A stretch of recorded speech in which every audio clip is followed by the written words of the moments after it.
ॐ पूर्णम् अद पूर्णम् इदं पूर्णात् पूर्णम् उदच्यते पूर्णस्य पूर्णम् आदाय पूर्णम् एव अवशिष्यते।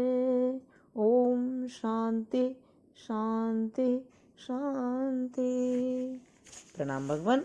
आत्मदर्शी बाबा नगीना साहब जी द्वारा रचित अद्भुत ग्रंथ वेदांत वचन और ज्ञान कांड का 6वां अध्याय चल रहा है भगवान, और आज एक का एपिसोड होगा 45।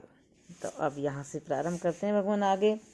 जब यह आत्मा प्रत्यक्ष यानी दृश्य को छोड़ता है तो वे सब के सब इसके निजी चमत्कारों के प्रतिबिंबों से रिक्त हो जाते हैं, और यह बिंब जिसके निजी चमत्कार हैं सब चमत्कारों से तद्रूप हुआ एक अद्वितीय सब चमत्कारों की खान स्वरूप इस घोर निद्रा में होता है, क्योंकि सब मनोरथ सब चमत्कार इसमें एक होते हैं। यही वास्तव में समस्त गुणों और मनोरथों का पुंज है और यही ब्रह्म है। यह न मान लेना चाहिए कि कोई भिन्न मनोरथ या भिन्न चमत्कार इसमें कल्पित होते हैं, कदापि नहीं,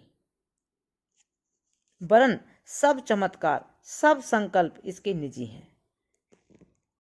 जिस तरह उष्णता और प्रकाश अग्नि में दूसरे के नहीं वरन निजी हैं, क्योंकि एक ही अग्नि चक्षु इंद्रिय में प्रकाश का निश्चय पाती है, वही अग्नि त्वक इंद्रिय में गर्मी का निश्चय पाती है, किंतु चक्षु इंद्रिय और त्वक इंद्रिय की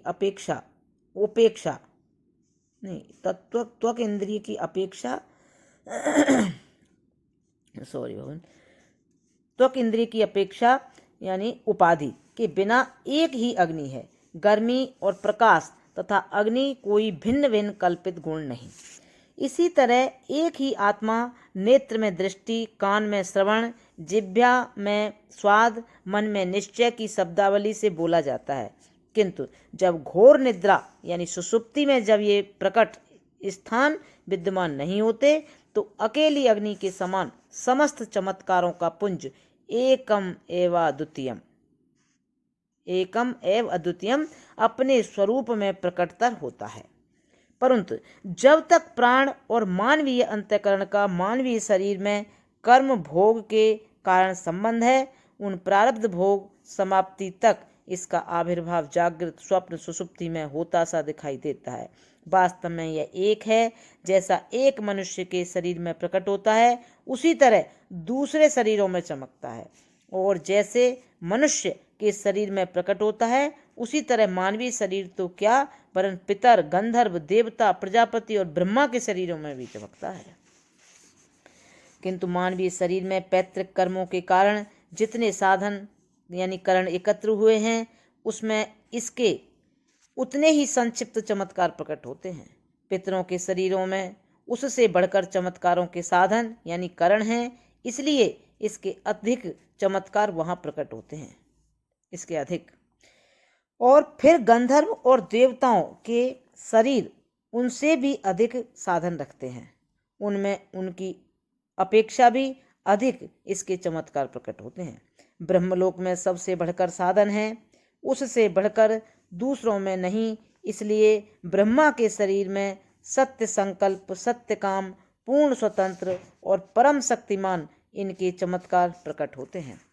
यद्यपि मनुष्य से लेकर ब्रह्मा तक भिन्न भिन्न शरीर हैं, किंतु यह आत्मा अकेला समस्त गुणों का पुंज स्वरूप सब में एक है। इसी कारण इसको इकलौता बोलते हैं।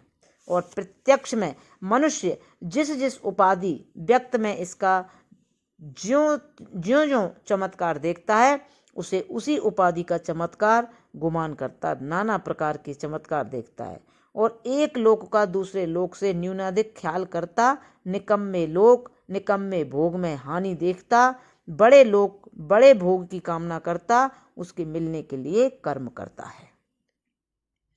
लेकिन वे जो बुद्धिमान हैं और इस संक्षिप्त मानवीय शरीर में इस इकलौते समस्त चमत्कारों के पुंज को जानते हैं और इसी में स्थित होते हैं, सब मनोरथों सब चमत्कारों को पा जाते हैं, क्योंकि वे निश्चय करते हैं कि जब यही आत्मा नेत्र में प्रकट हुआ देखता है तो क्या सुनने वाला नहीं?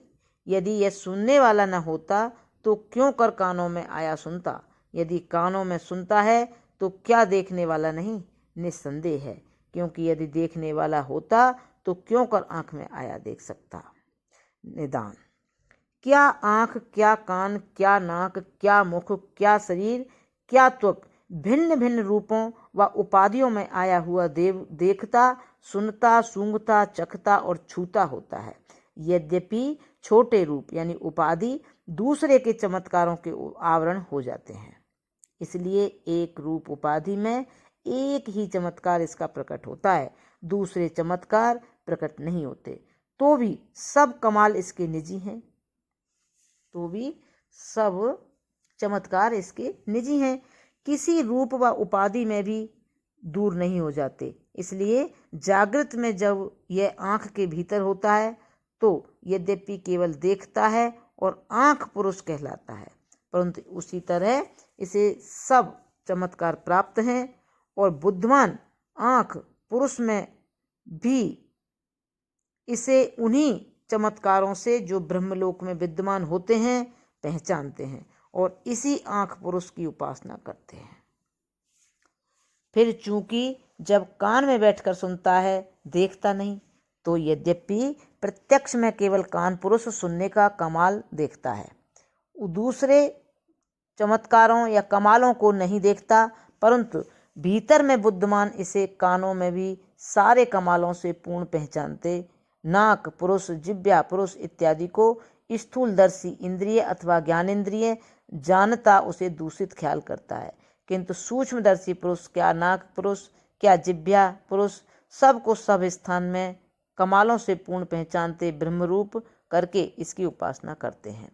हे इंद्र, यही आत्मा जागृत में आया अपने सब कमालों से यद्यपि एक होता है, तो भी जिस तरह इसके कुछ कमाल जागृत में स्पष्ट होते हैं, उसी तरह इससे भिन्न जागृत के दोष अनजान को उसमें दिखाई देते हैं और यह मनुष्य दूसरे के दोषों को अपने में अनुमान करता विवश हो जाता है, किंतु ज्ञानी दूसरे के दोषों को अभाव रूप देखता हुआ और अपने सब कमालों का निश्चय करता हुआ भी विश्वास करता है कि मैं पूर्ण संपन्न व पूर्ण स्वच्छंद हूँ और अनजान मनुष्य इसके निश्चय में चकित होता है। फिर चूंकि यह आत्मस्वरूप जब जागृत से स्वप्न में आता है तो स्वप्न के कमाल इसमें प्रकट होते हैं, किंतु स्वप्न के अनात्म दोष भी इसमें प्रकट हो आते हैं। यही कारण है कि तुम्हें मार खाता सा, धकेला जाता सा भान हुआ सा, क्योंकि मार खाता सा, धकेला जाता सा वहाँ अपने से भिन्न ख्याल के गुण थे जो घोर निद्रा सुषुप्ति में नहीं है। फिर इसी तरह जब यह सुषुप्ति में जाता है तो सुषुप्ति के अर्थात अनात्म बेखबरी और अंधकार के गुण उसमें विद्यमान होते हैं, किंतु इसका मुख्यानंद जो परमानंद और निजी कमाल हैं स्पष्ट रहता है। इसी कारण जाग कर यह निश्चय करता है कि मैं ऐसा आनंद से सोया कि कुछ भी खबर न रही। इस निश्चय में आनंद का निश्चय तो अपने कमाल का है और बेखबरी का निश्चय भिन्न निद्रा का है, क्योंकि यदि बेखबरी और अंधकार भी इसके निजी गुण होते तो जागृत में दूर यानी अभाव न होते। वह आनंद तो जागृत में भी सिद्ध है। इसलिए हे इंद्र, उस अनात्म सुषुप्ति दोष से तुझे भान हुआ है कि वहाँ सुषुप्ति में ये आत्मा न अपने आप को जानता है न दूसरे को, वरन मृतक सा होता है, इसमें भी कुछ भोग नहीं देखता। तुमको चाहिए कि अन्वय व्यतिरेक के नियम से अंधकार और बेखबरी के दोष को भी उसी तरह अनात्म निश्चय करो जिस तरह जागृत में कानापन, अंधापन, लंगड़ापन दूसरे के दोष इसमें ख्याल किए हैं, या स्वप्न में मार खाता सा, धकेला जाता सा ख्याल के अनात्म धर्म निश्चय किए हैं।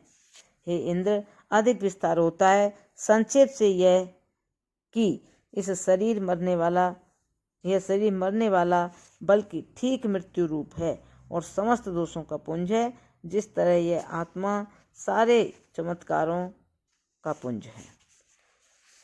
जब तक इस आत्मा को शरीर से कल्पित संकल्प है, तब तक इसके कुछ कमाल उसमें यानी शरीर में और उसके समस्त दोष इसमें प्रकट होते हैं। इस संकल्प के कारण इस समय भी इस शरीर में इस समय भी शरीर इस आत्मा के प्रकट होने का स्थान व उपाधि सा हो रहा है, और जब तक यह आत्मा इसी उपाधि से प्रकट होता है तब तक इसी उपाधि के कारण दोष वाला दिखाई देता है। इसीलिए श्रुति कहती है कि जब तक यह शरीर वाला है तब तक प्रिय और अप्रिय दोनों देखता है, वह दूर नहीं होते, किंतु जब यह बिना शरीर के होता है तो इसे प्रिय और अप्रिय दोनों नहीं छूते, वरन अपने स्वरूप में जो ज्योति स्वरूप है स्थिर हो जाता है।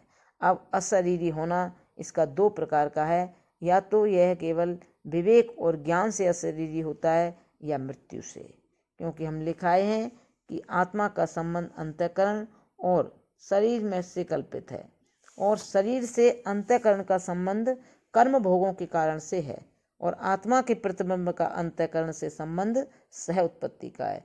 जब यह अन्वय व्यतिरेक के नियम से अपने परम ज्योति रूप का ज्ञान पाता है तो उस ज्ञान से कल्पित संबंध दूर हो जाता है, परंतु यह ज्ञान कर्म भोगों के संबंध को कुछ दूर नहीं करता, क्योंकि पहचान से तो केवल भ्रांति दूर होती है, कोई विद्यमान वस्तु दूर नहीं होती। यही दैवी नियम है।